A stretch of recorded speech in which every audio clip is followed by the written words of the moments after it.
Are there any more questions from the audience? Yeah, I have a question. Are we on candid camera? Excuse me? I mean, is this a joke? 300 million people in America, and this is our only hope?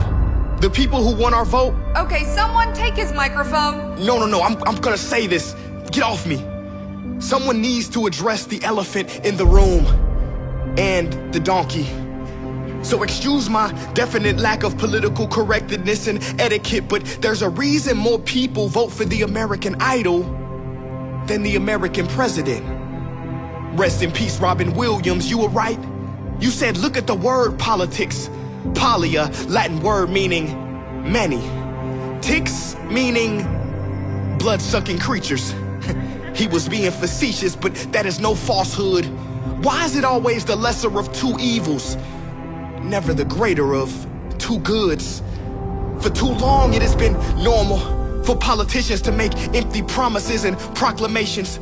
Normal for them to dismiss the Constitution and Declaration. Normal for them to think more about the next election than the next generation. Well, it is 2020, by golly. Ain't it time for a new normal? The new normal. I'm tired of people like you criticizing us. Tell us about this new normal. Why don't you come up here and tell us how you would do it if you were the president? Me? Duh. Watch this, Sleepy Joe. Shut up, man. Oh, first thing I would do if I was president is quit. See, I knew he was a coward. Let me finish. See, the word president literally means preside over or sit before. I would quit my position of being everybody's superior. I would sit together with the people as equals. Next, I would take Congress back to kindergarten. See, I knew he was slow. Wait, what do you mean? Well, see, everything government needs to know they should have learned in kindergarten. Think about it. Our climate policy should be based on the kindergarten philosophy of clean up your own mess and put things back how you found them. Our foreign policy should be don't hit people. Economic strategy, yeah, play fair, and if you hurt someone, make it better. In our domestic policy, hold hands and stick together. Even though we'd have kindergarten policies, if I was president, I would use a lot of adult language. Some people may be offended, but I wouldn't budge. I would use strong, four-letter words like love, like hope, like care, like free, like hero. Yes, I would awaken the hero and Shiro in all of us. Because change rarely comes from Washington. The stimulus checks will always bounce in the long run and come back insufficient funds, because you cannot stimulate a country until you stimulate the hearts. It's easy to speak rainbows and sunshine. Where would you stand specifically on key issues? You know, I'm glad you brought that up. See, if I was president, my key issues wouldn't be getting rid of TikTok. My key issues would unlock the doors of freedom that have been blocked for so many. So we, as a country, would focus on eliminating child trafficking, the equality of all genders, the genocide of helpless animals. We must be defenders, because a nation's greatness is measured not by how it treats the wealthy, but how it treats its weakest members. So many rich folks in government is sad. See, they've been worried more about securing the bag than securing us from a crash. How dare you? Sir, don't get mad. Everyone should be able to prosper, not just the prosperous. So if I was president, I would get with the people and decide how our budgets should be spent in a way that's fair, transparent, and makes sense. Maybe instead of war, we'd help unemployed people struggling to pay rent. That would increase our nation's strength. If I was president and in the Oval Office, we would stop mopping up the floor and finally turn off the faucet. What do you mean? Well, instead of getting to the root causes, we keep trying to fix the symptoms. For instance, we spend billions on cures, but practically nothing on prevention. You guys talk about healthcare, but refuse to mention the broken food system. Dudes, listen, COVID wouldn't have killed so easily and with such frequency had we not had the pre-existing epidemic of obesity. What's the reasoning 21 ingredients are in this McDonald's fry? Don't you see our fast food has given us short lives? Guys, do you even care? Or maybe you're not aware that children born in the year 2000 will be the first generation with a shorter lifespan than their parents. We should be embarrassed. If I was president, universal wellness will be at the top of our list. Doctors will be paid to keep you healthy, not just treat you when you're sick. And as far as mental health, we would work fast to pass a bill.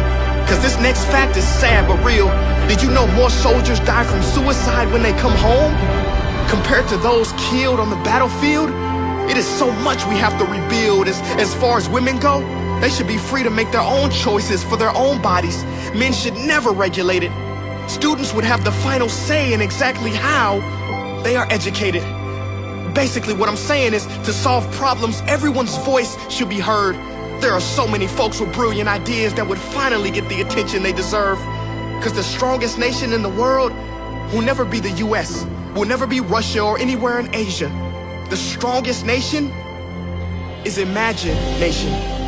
Imagine if government and people actually collaborated. We would solve real problems and make transformations. We would shine like the stars in the sun. We would use music to heal the world like guitars over guns. How about race relations? Where would you stand on that issue? Well, as far as race relations, we gotta be brave. So if I was president, I would make travel in the country mandatory, all expenses paid. Because when you see people who look different from you up close, you soon realize we are all the same.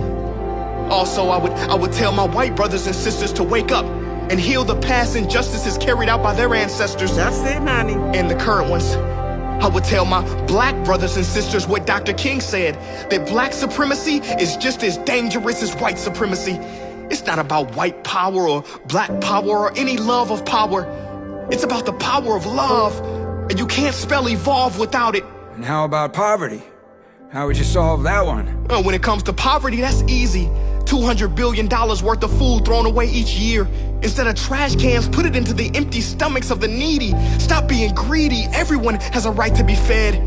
In the US, there are 5 empty homes for each person without one. Everyone has a right to a roof over their head. He's talking about communism. No, sir. I ain't talking about communism or socialism. I'm talking about humanism. My inspiration is not Karl Marx, it is the human heart. Plus, don't you call yourselves Christian? Well, at the end of your life, you will stand in front of God. He won't care if you won some high office. Believe me, he will say, yeah, congratulations. But when I was hungry, you didn't feed me. When I was naked, you didn't clothe me. I had no house and you gave me no shelter. Guys, have we forgotten about our sisters and brothers? I mean, the meaning of life is to take care of each other. Yo, which camera is on me? This one? Look, America. My ancestors came to this country on slave ships. Maybe yours came on immigrant ships. Whatever the original ship, we're in the same boat now. And it's sinking. It is a dark time for us all. It's hard. But it is only in the darkness that we see the stars. We must not turn on each other, but to each other. Give up our pride. Left wing, right wing, a bird with only one wing can't fly. Or flies in circles. Forget the labels. We've tried everything, from politics to riots, rallies, marches, protests, and they've all played a role. But now, today we need something bold. We need each and every soul to wake up, to look deep in your core. What problem does your heart want to solve? Do not ignore. Because when we all answer the call, we open a new door that elevates humanity and creates a new normal that we have never seen before. I wish there were mirrors in every voting booth. Because the truth is, we have always been and always will be the ones we are waiting for. Right there.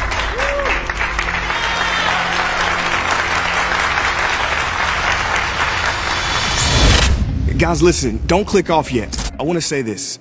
It's not about America. It's not about any country. Countries are artificial lines drawn on a man-made map. There's one world, and it is up to us to come together and bring this world to where it needs to be. I know it can seem hopeless at times, but it isn't. Speak up, use your voice, vote. And despite what you may see on TV, there are people doing good. I worked on this project with an organization called the Elevate Prize Foundation. They award $5 million each year to individuals and organizations that are working hard to solve problems to change this world. Not only do they give them funding, but they give them access to mentors and coaches and help them build a huge following. This year, they have selected 10 winners. They are amazing people, amazing heroes, and I want you to check them out. You can make a difference by supporting their work, following their journey, and sharing what they are doing in this world. The time is now to come together. The time is now to awaken the hero in all of us. I want you to go to elevateprize.org and learn more. Peace.